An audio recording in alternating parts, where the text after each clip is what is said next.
नमस्कार दोस्तों। आज हम आपके लिए एक ऐसी कहानी लेकर आए हैं जो कि एक कृष्ण भक्त की है। एक लड़की थी जो कृष्ण जी की बहुत भक्त थी। बचपन से ही कृष्ण भगवान का भजन करती थी। भक्ति करते करते ही बड़ी हो गई। भगवान की कृपा से उसका विवाह भी श्रीधाम वृंदावन में किसी अच्छे घर में हो गया।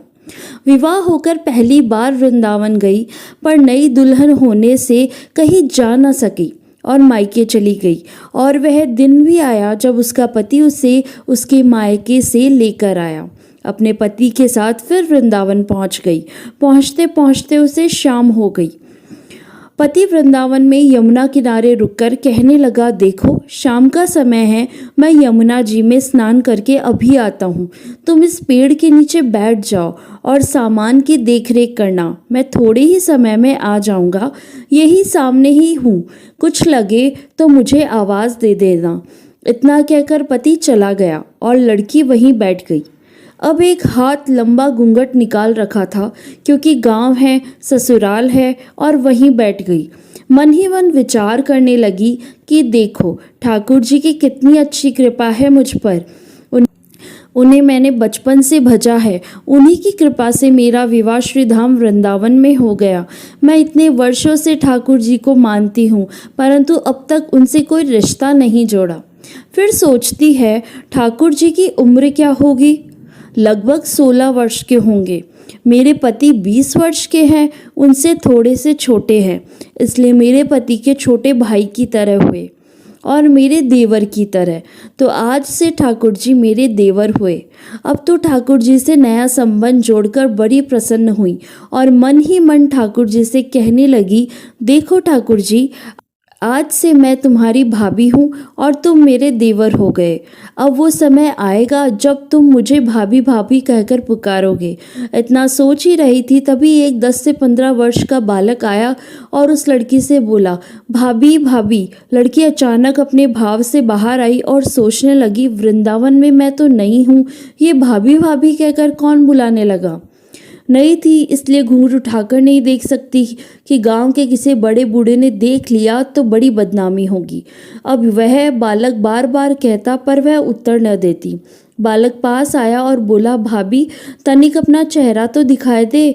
अब वह सोचने लगी, अरे ये बालक तो बड़ी जिद कर रहा है, इसलिए कस के घूंघट पकड़कर बैठ गई कि कहीं घूंघट उठकर देख न ले। लेकिन उस बालक ने जबरदस्ती घूंघट उठाकर चेहरा देखा और भाग गया। थोड़ी देर में उसका पति आ गया। उसने सारी बात अपने पति से कही। पति ने कहा, तुमने मुझे आवाज क्यों नहीं दी? लड़की बोली, वह तो इतने में भाग ही गया था। पति बोला, चिंता मत करो, वृंदावन बहुत बड़ा थोड़े ही है। कभी किसी गली में खेलता हुआ मिल जाएगा तो उसकी हड्डी पसली एक कर दूंगा, फिर कभी ऐसा नहीं कर सकेगा। तुम्हें जहाँ भी वो दिखे मुझे ज़रूर बताना। फिर दोनों घर गए। कुछ दिन के बाद उसकी सास ने बेटे से कहा, बेटा देख, तेरा विवाह हो गया, बहू मायके से भी आ गई। अब तुम दोनों अभी बांके बिहारी के दर्शन के लिए नहीं गए, कल जाकर बहू को दर्शन करा लाना। अब अगले दिन दोनों पति पत्नी ठाकुर जी के दर्शन के लिए मंदिर जाते हैं। मंदिर में बहुत भीड़ थी। लड़का कहने लगा, देखो तुम स्त्रियों के साथ जाकर आगे दर्शन कर लो, मैं भी आता हूँ। अब वह आगे गई, पर घूंघट नहीं उठाती। उसे डर लगता कोई बड़ा बूढ़ा देखेगा तो कहेगा, नई बहू घूंघट के बिना घूम रही है। बहुत देर हो गई। पीछे से पति ने आकर कहा, अरे बावली, बिहारी जी तो सामने हैं, घूंघट काहे नहीं खोले? घूंघट नहीं खोलेगी तो दर्शन कैसे करेगी?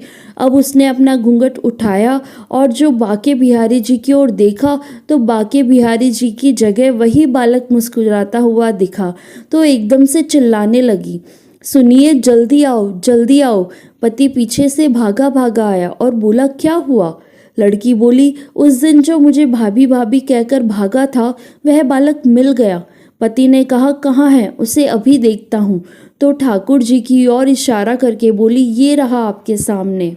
उसके पति ने जो देखा तो अवाक रह गया और बोला कि तुम तो धन्य हो, वास्तव में तुम्हारा हृदय में सच्चा भाव ठाकुर जी के प्रति है।